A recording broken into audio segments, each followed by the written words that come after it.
আপনাকে একটা একটু আনকমফোর্টেবল কোয়েশ্চেন দিয়ে শুরু করতে চাই। আপনি ঠিক শারীরিকভাবে কতটুকু শক্তিশালী?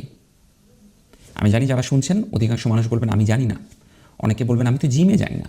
আর বাই এনি চান্স আপনি যদি মেয়ে হয়ে থাকেন তাহলে বলবেন এই প্রশ্ন আমার জন্য প্রযোজ্যই না, কারণ মেয়েরা হবে নমনীয় কমনীয়, মেয়েদের সাথে আবার শারীরিক শক্তির কী ব্যাপার?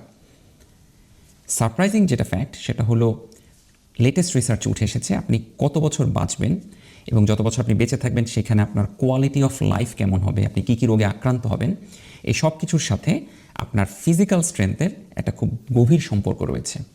না, এটা কোনো মোটিভেশনাল ভিডিও না, কোনো জিম ব্রো ভিডিও না, বরং এটা একটা রিসার্চ বেসড, যেখানে আমি আপনাকে লেটেস্ট এভিডেন্সগুলো, হাই কোয়ালিটি পাবলিশড স্টাডিগুলোর আঙ্গিকে আপনাকে বলার চেষ্টা করব তিনটা জিনিস। আমাদের স্বাস্থ্যের জন্য কেন ফিজিক্যাল স্ট্রেংথ বা শারীরিক শক্তি গুরুত্বপূর্ণ, আপনি বাসায় কীভাবে 1 থেকে 2 মিনিটের মধ্যে খুব ইজিলি মেজার করতে পারেন যে আপনার আসলে স্ট্রেংথ কতটুকু, আপনার শারীরিকভাবে আপনি কতটুকু শক্তিশালী, এবং জিমে না গিয়ে বাসায় বসে কিভাবে আপনি আপনার শারীরিক শক্তি বাড়াতে পারেন সেটা নিয়ে আমরা বলবো। দেখুন, বহু বছর ধরে আমরা ক্লিনিশিয়ানরা এবং রিসার্চাররা আমরা বলে আসছি ওজন কমান, বেশি করে হাঁটুন, পারলে দৌড়ান, স্মোকিং করবেন না, এবং এই প্রত্যেকটা কথা প্রযোজ্য, প্রত্যেকটা কথা খুবই গুরুত্বপূর্ণ স্বাস্থ্যের জন্য। কিন্তু রিসেন্ট টাইমে কিছু ট্রেন্ড আমরা খেয়াল করলাম যে শুকনা, অর্থাৎ তাদের ওবিসিটি বা ওভারওয়েট না, তারা স্মোকিং করেন না, বাকি সব প্যারামিটার ঠিক রয়েছে, কিন্তু ফিজিক্যালি একটু উইক, এবং এই সব মানুষজন যারা ফিজিক্যালি স্ট্রং তাদের থেকে আগে মারা যাচ্ছেন। সো অবভিয়াসলি সায়েন্টিস্টরা একটু ইন্টারেস্টেড ফিল করলেন যে কী ঘটছে আসলে, এবং ফার্স্ট ল্যান্ডমার্ক যে স্টাডিটা আসলো সেটা আজ থেকে 10 বছর আগে 2015-তে ল্যান্ডসেটে একটা স্টাডি পাবলিশ হয়, সেটা হচ্ছে পিওর স্টাডি নামে। সেখানে প্রায় পৃথিবীর 17টা দেশের 1,40,000 লোকের মধ্যে একটা স্টাডি করা হয়, যেখানে বাংলাদেশ, ইন্ডিয়া, পাকিস্তান সেই দেশগুলো রয়েছে। সেখানে সায়েন্টিস্টরা খুব সহজ একটা জিনিস মেজার করার চেষ্টা করেন, সেটা হচ্ছে হ্যান্ড গ্রিপ। হ্যান্ড গ্রিপ মানে আপনি কত শক্ত করে কোনো জিনিস ধরছেন।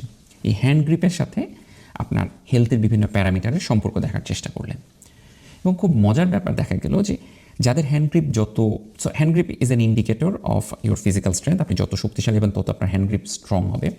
তো যাদের হ্যান্ড গ্রিপ যত উইক, তাদের মৃত্যুর যে রিস্ক বা মৃত্যুর যে আপনার সময় সেটা আরও আগে ঘনিয়ে আসছে, অর্থাৎ তারা তাড়াতাড়ি মারা যাচ্ছেন এবং বেশি বেশি করে মারা যাচ্ছেন।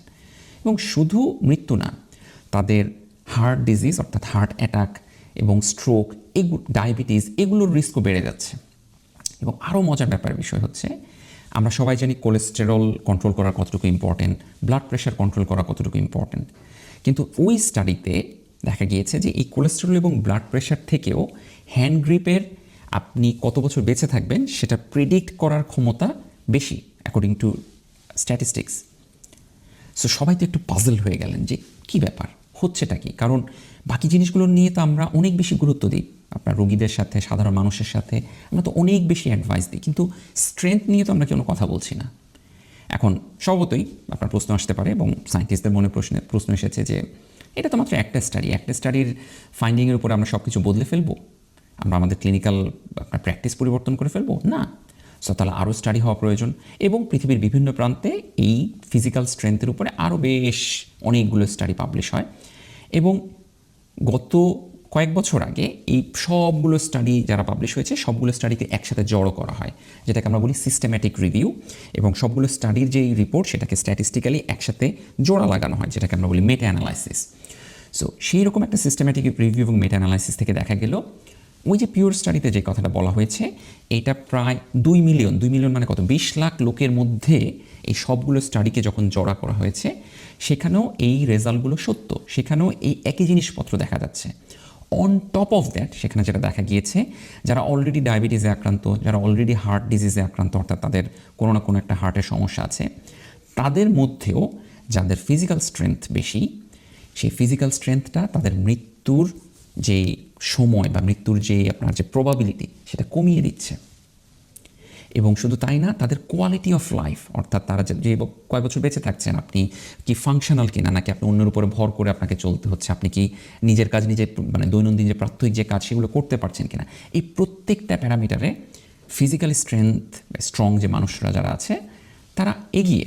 কিন্তু কেন কেন ফিজিক্যাল স্ট্রেংথের আসলে এত গুরুত্ব? কারণ ফিজিক্যাল স্ট্রেংথের সাথে সবচেয়ে ওতপ্রোতভাবে সম্পর্ক হচ্ছে আমাদের মাসেল। সো ফিজিক্যাল স্ট্রেংথটা আসলে আমাদের মাসেল স্ট্রেংথেরই একটা আপনার কী বলবো যে একটা প্রতিরূপ। সো মাসেলকে আমরা অধিকাংশ সময় চিন্তা করি মাসেল তো মাসেলের মেইন কাজ কি? মাসেলের মেইন কাজ হচ্ছে আমাদের বডিতে চলাফেরাতে আমাদেরকে হেল্প করবে, মুভমেন্টে হেল্প করবে। বাট যারা মেডিকেল সায়েন্সে তারা জানেন খুব ভালো করে মাসেল শুধু সেটা কাজ না, মাসেল কিন্তু একটা মেটাবলিক অর্গ্যান। অর্থাৎ আমাদের শরীরে যে মেটাবলিজম হয়, আমরা যেগুলো খাই, হ্যাঁ, প্রোটিন, শর্করা, আপনার ফ্যাট, যাই কিছু খাই না কেন সেটার যে আপনার যে হয় মেটাবলিজম হয়, muscle is a metabolic organ.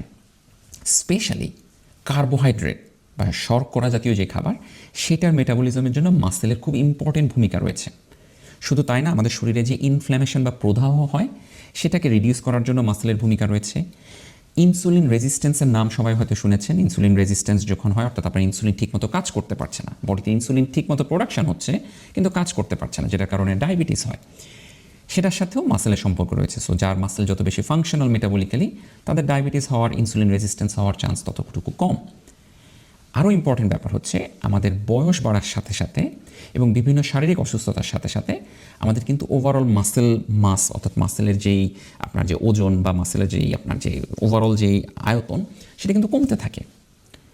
অনেকে ওজন কমানোর চেষ্টা করি, আমরা শুকানোর চেষ্টা করি, বিভিন্ন ডায়েট করার চেষ্টা করি এবং তাতে আমাদের ওজন কমে।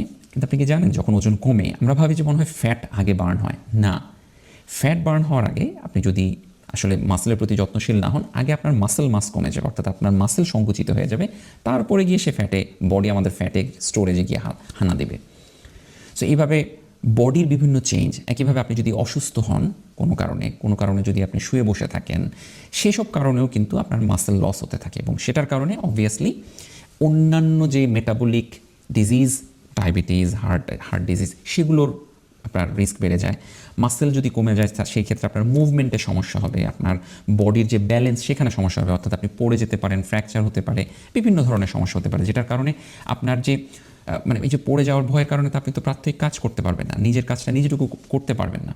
সো আশা করি আমি এতটুকু বোঝাতে পেরেছি যে মাসেল বা ফিজিক্যাল স্ট্রেংথ শুধু আপনাকে ফিট দেখানোর জন্য বা সুন্দর দেখানোর জন্য আসলে প্রযোজ্য না, এটা আসলে আপনাকে শারীরিকভাবে সুস্থ রাখার জন্য এবং আপনার বডির যে রেজিস্ট্যান্স, বডির যে কোপিং মেকানিজম, সেটার জন্য অত্যন্ত গুরুত্বপূর্ণ। এখন প্রশ্ন হচ্ছে, আপনি কিভাবে বাসায় বসে দেখবেন যে আপনার স্ট্রেংথ কতটুকু? দেখুন, ওই যে হ্যান্ড গ্রিপ মাপার জন্য এটা আপনার গ্রিপ ডায়নামোমিটার নামে একটা যন্ত্র পাওয়া যায়। অবভিয়াসলি সেটা আপনার কাছে থাকার কথা না, সো সেটা দিয়ে আপনি আসলে মেজার করতে পারবেন না। বাট আমি আপনাকে হ্যান্ড গ্রিপের প্রক্সি যেসব আপনার হতে পারে সেগুলো আপনি বাসায় ট্রাই করে দেখতে পারেন। যেমন এই যে আমাদের বিভিন্ন জার খুলি, জ্যাম, জেলি বা আচারের যে বয়ামগুলো খুলি, জারগুলো যে খুলি, আপনি চেষ্টা করবেন আপনি কি আসলে খুলতে পারেন কিনা, একটু শক্ত হলে আপনি কি আসলে খুলতে পারেন কিনা সেটা ট্রাই করে দেখবেন। So that's a good indicator. আপনি যদি 2 হাতে 2 বাজারের ব্যাগ নেন এবং নিয়ে আপনার 15 সেকেন্ড দাঁড়িয়ে থাকার চেষ্টা করেন, 30 সেকেন্ড দাঁড়িয়ে থাকার চেষ্টা করেন, দেখবেন যে আসলে কি পারেন কিনা। এবং সেটার কারণেও আপনি কিন্তু ওভারঅল বুঝতে পারবেন যে আপনি যদি দেখা যাচ্ছে যে 30 সেকেন্ড আপনি দাঁড়িয়ে থাকতে পারছেন না, দ্যাটস এ সাইন আপনার ফিজিক্যাল স্ট্রেংথ কম।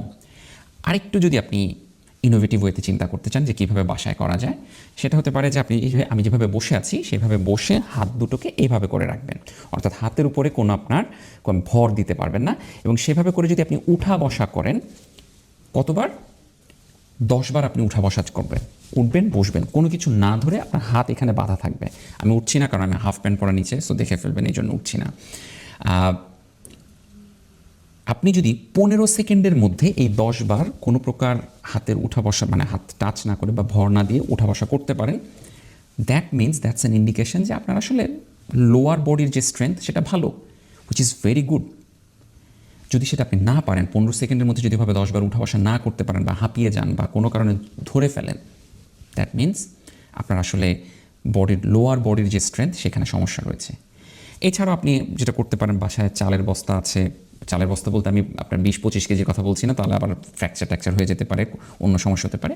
5-10 কেজির কোনো কিছু যদি থাকে, সেটা পানির বোতল হোক বা আপনার তেলের আপনার গ্যালন হোক অথবা চালের ব্যাগ হোক, এগুলো নিয়ে আপনি যদি হাঁটার চেষ্টা করেন যে ঠিক আছে আমি 30-40 বা 50 মিটার হেঁটে আসবো, বাসার চারপাশে হেঁটে আসবো, আপনি যদি হাঁটতে পারেন 2 হাতে 2 ওজন নিয়ে, তাহলে দ্যাটস গুড। যদি না পারেন, দিজ আর অল সাইন যে আপনার আসলে ফিজিক্যাল স্ট্রেংথ ইমপ্রুভ করার দরকার। এখন নেক্সট প্রশ্ন, যে আমি মানলাম ফিজিক্যাল স্ট্রেংথ, ও বাই দ্য ওয়ে এখানে আরেকটা ইম্পর্টেন্ট কথা বলিনি, যারা ইয়াং জেনারেশন আছেন তারা অনেকেই এই কাজগুলো খুব ইজিলি পারবেন এবং বলবেন ও আমার জন্য দরকার নেই, আমার জন্য ফিজিক্যাল স্ট্রেংথ বাড়ানোর কোনো প্রয়োজন নেই। একটু থেমে, হ্যাঁ, আপনার জন্য প্রয়োজন। ফিজিক্যাল স্ট্রেংথ বাড়ানোর যে ব্যাপার বা মাসেল স্ট্রেংথ বাড়ানোর যে ব্যাপার, এটাকে আমি অনেকটা দেখি হচ্ছে আমরা প্রভিডেন্ট ফান্ড বা রিটায়ারমেন্ট ফান্ড যেভাবে জমাই। এখন আমি কি করি যে আমি প্রতি মাসে যে স্যালারি পাই সেখান থেকে একটা নির্দিষ্ট অংশ আমি প্রভিডেন্ট ফান্ডে রাখছি, যাতে আমার বয়স যখন 60-65 হয়ে যাবে, যখন আমি আর চাকরি করব না, তখন যেন রিটায়ারমেন্টে আমি ঠিকমতো চলতে পারি।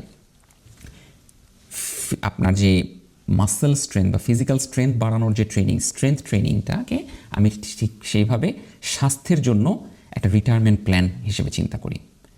কারণ এখন আপনি আপনার বয়স যখন 20, বয়স যখন 30-40, যখন আপনি এনার্জেটিক ফিল করছেন, তখন যদি আপনি স্ট্রেংথটা বিল্ড করা শুরু করেন, এটা আপনাকে ফার্দার ডাউন দ্য লাইন গিয়ে অনেক আপনাকে হেল্প করবে, আপনার রিটায়ারমেন্ট এইজে গিয়ে আপনাকে হেল্প করবে। কারণ আমাদের বয়স বাড়ার সাথে সাথে জাস্ট ন্যাচারালি ফিজিওলজিক্যালি আমাদের কিন্তু বডির যে স্ট্রেংথ সেটা কমতে থাকে, মাসেলের স্ট্রেংথ কমতে থাকে।